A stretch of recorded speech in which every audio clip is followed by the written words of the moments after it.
มาเพื่อนได้มามอบเครื่องให้พวกข้าพเจ้าเครื่องนั้นจะมีคอมพิวเตอร์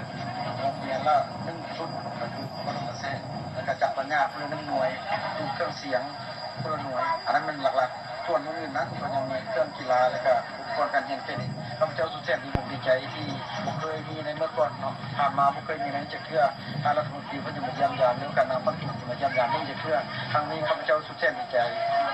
เทียบไว้และพอจะรักคุณของทานไปตลอดเนาะสุดท้ายนี้ข้าพเจ้าแนะนำผู้ในการนักเรียนขอตั้งหน้าให้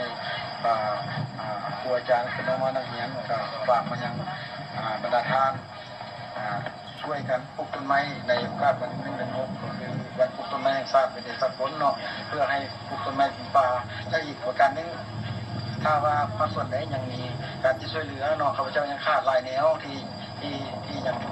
ที่อยู่ในเงินข้าพเจ้าก็คือว่าเงินข้าพเจ้าเงิน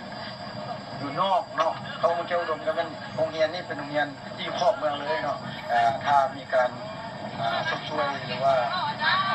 มีวัตถุปัจจัยอะไรในเรื่องข้าพเจ้าก็ได้ต้องตีขอเสริญท่านมาช่วยปรับปรุงงานข้าพเจ้าแค่ให้มันดีคืองานอื่นผมอยู่ตรงนั้นเนาะจะรู้สึกว่าตอนนี้ข้าพเจ้าก็มาอยู่กับน้องๆนักเรียนเนาะต่างหน้านักเรียนจากโรงเรียนหาดทาและกันนะแสนนั่นเองเนาะตอนนี้มาหูจักกับพวกน้องๆเลยสบายดีน้องๆสบายดีชื่อว่าจังไดข้าววันข้าวโอวันเรียนอยู่ห้องป.ใดป.5อายุจักปีแล้ว11 ปีแล้วป.5ตัวน้อยๆป.5สบายดีสบายดีชื่อว่าจังไดร้านชื่อนางคำไพ่อายุจักปีแล้วอายุ11 ปีอยู่ห้องม.เข้าห้องป.5โอ้ป.5เจ้าสบายดีชื่อว่าจังไดเนาะร้านชื่อนางอาอายุจักปี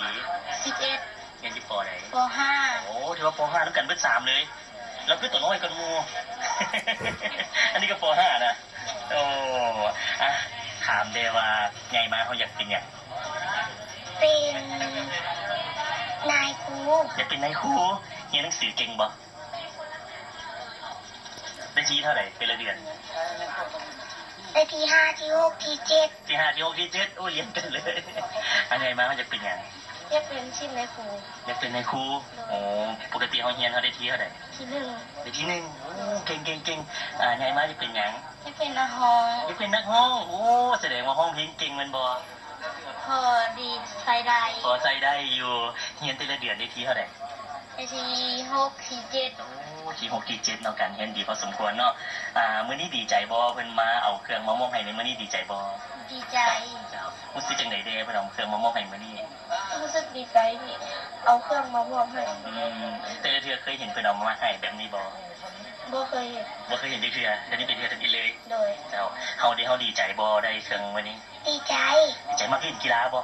มักเล่นกีฬาหยังเตะบานโอ้เตะต่อเด้เตะบ่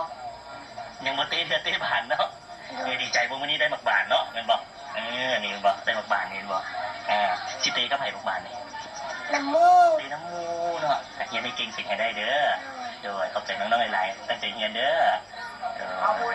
จะรู้สมและทั้งหมดนี้ก็คือทางรายการแผนบ้านเกิดที่พวกเราได้นำเสนอกับทางผู้ชมได้เห็นน้ำกันโดยซอนแมนในโอกาสวันปลูกต้นไม้แห่งชาติและกับเด็กน้อยสากล1 มิถุนายน 2017นั่นเองเนาะซึ่งว่าพวกเราก็ได้ติดตามน้ำคณะของทางบริษัทผลิตไฟฟ้าลาวมหาชนเนาะ EDL เช่นนั่นเองเนาะในการที่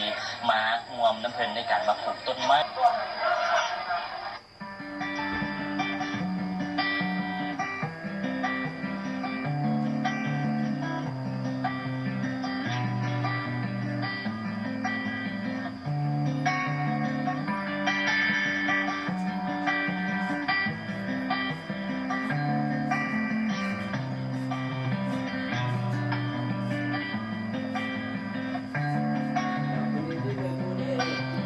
รถตามเจอ